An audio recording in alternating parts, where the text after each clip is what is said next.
Hey guys, this is Marco with Torn Apart, and I'm here with Trevor from Haunt on their last night of tour here at Brick by Brick. So how's it been so far on the road? It's been good, man. Been all over the place, from Omaha to Boston to Florida, all over. It's been fun. It's been wild. It's been a long time since you came to San Diego. What was the holdback, coming back over here? Just timing. Yeah. Yeah, Been busy at working. Just, it's a long one-off show. It's like, if we came down here, it's like 12 hours round trip to Fresno, so it's just right. Hasn't made any sense until now, heading home from Phoenix, Yeah. So, actually on the way here, I was listening to one of your old bands, Scatter the Fall. Yeah. Yeah, can you tell me a little more about that band? Because I know in interviews that you've done before, you usually talk about you start right at Peacemaker. Yeah. But I've always been interested in knowing more about like your punk roots and all your old punk bands. So what was your life like around that time? At that time, I was living in like Northern California area, like Sacramento, Stockton area where I grew up. And there was like a really good punk scene back in, I guess it would be the late 90s in retrospect. So I was pretty young, 17, 18. There's a club in Berkeley, it's super famous, called 924 Gilman Street. Yeah, I've heard of that. So I used to go there a lot, and I met a lot of people over there, and back then there was this place called Tower Records. I don't even know if they exist anymore, but this dude Robin worked there, and he always had like well curated like underground punk bands from the Bay Area and Sacramento. They're like tapes, so you'd have it on like the listening station. Yeah, okay, that's cool. So it was like really shitty tapes. Like in hindsight, the quality was bad, but I thought it was great because I wasn't looking for like the top status studio, quo. Yeah, you know what I mean? Whatever people were listening to at the time. And as I started talking to him, we started to realize that we had like more and more things in common musically. And we decided to start a band. Okay. And his old band had a song called Scattered Fall, and he chose that as the name of the band. That wasn't a choice of mine, because it wasn't like, I was not the leader. I was just a guitar player. I wrote a lot of the songs, but we like co-wrote them together, and it was a pretty popular band. I mean, from listening to it, like I think you posted on the Haunt fan club Facebook group, and you kind of dismissed it. Like there's some records on there on Discogs for like 79 cents. But like for me, listening to it, like I actually like it a lot. It has some elements of like a little bit DB sort of crust punk. Sure, yeah. And then my favorite sort of punk stuff is like the melodic crust shit. Like that's my favorite. Our bass player DBC, he was a wild fucking dude. Like he had a mohawk and shit. I was more like a skater, right? Because at that time I was like really into skateboarding, so I didn't really look as punk as the rest of the guys, but I was way more talented, I think, as a songwriter. What were you playing? Guitar? Okay, guitar, yeah. Like, I was already, like, had been crafting songs in high school before that, like, really young. Yeah. I was in punk bands from when I was, like, 15. My first band was called Lot 6. It's a stupid-ass name, but we played, like, a lot of, like, Bay Area punk covers and things, so I had written some originals already, so I was kind of already like getting into that. I see another big influence like AFI. I know that you talked about AFI a lot personally, and also just on your Facebook lives and stuff. And I think in preparation for this interview, I was actually listening through AFI's discography, and I noticed a lot of similarities with your trajectory in Haunt and AFI. They start off very hardcore punk, very just straight to the point hardcore punk, very teenage angst sort of thing. Yeah. And I think in a similar way, you start very bare bones heavy metal. Yeah. And as you have gone on, you start including things more like synth and more melody and more love songs and that sort of thing. So I think it's cool. Like, you don't pretend that you don't listen to other shit. I think that's something that annoys me with a lot of people in metal. So I wanted to know more about other influences outside of metal and AFI, Clear One, like in punk or even outside of punk. The reason AFI was such a big like influence on me is because they're from the Bay Area and they used to play all the time around that area. And the first time I saw them was in 1994 at a fairground.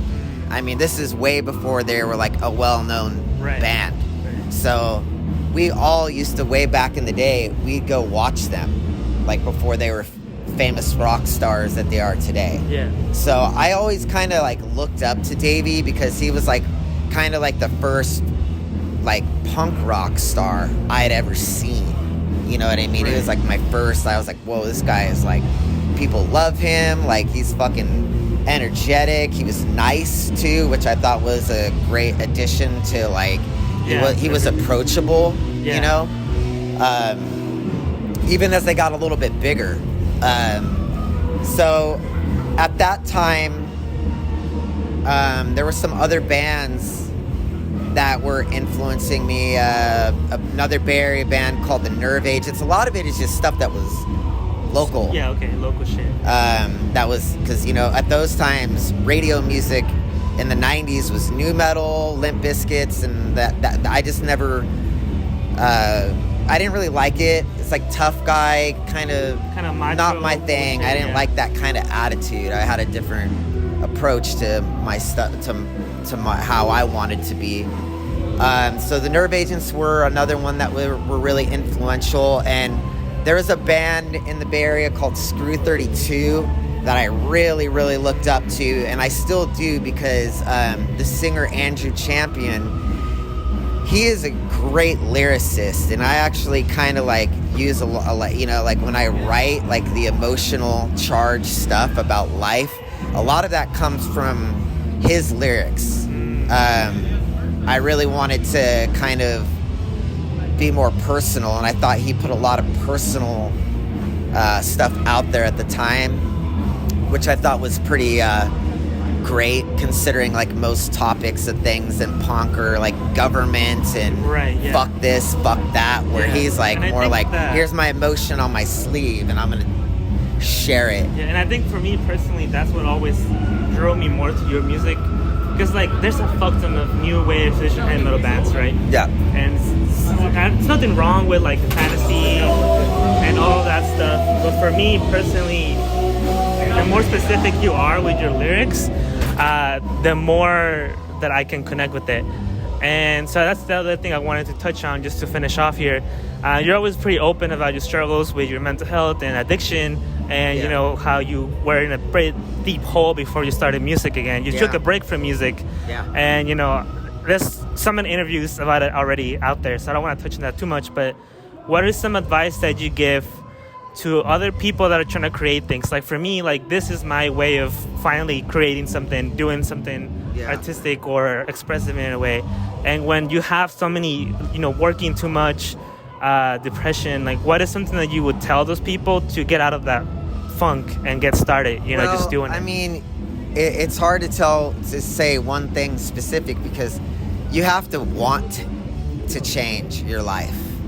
And I would just say, like, the best advice I tell somebody is, like, look within and ask yourself the question, is this what I need to be doing with myself?